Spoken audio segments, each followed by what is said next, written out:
Guys, ganitong pagkain, ayos lang ba? Lechon kawali belly para sa brunch namin ni Mrs. Mga prosesong gawin pero solid to. Tara guys, share ko sa inyo kung paano ko ginawa to.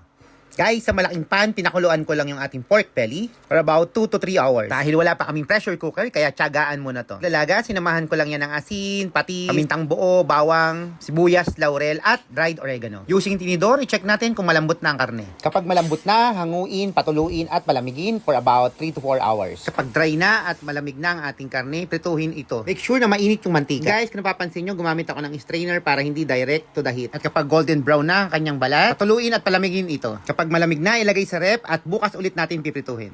And guys, eto na siya, lulutuin na natin. Ganito magiging hitsura niya kinabukasan. And sa pinaling pagluluto, make sure na marami at na mainit ang mantika. Guys, gumamit lang ako ng bowl para pang-elevate ulit sa aking karne. Again, para lang naka-elevate yung ating karne at hindi direct to the heat. So, para-paraan lang ito guys. Kapag mainit na yung ating mantika, ilagay na natin yung ating karne.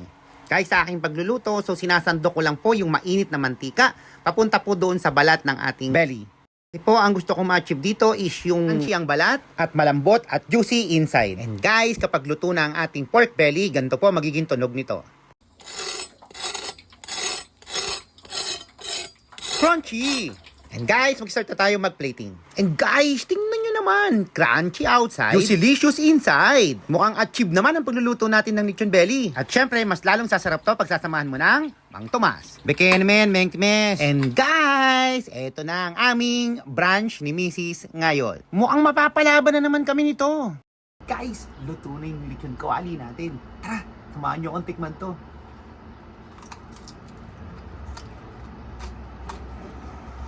Wow! Napakasarap! Napakalutong!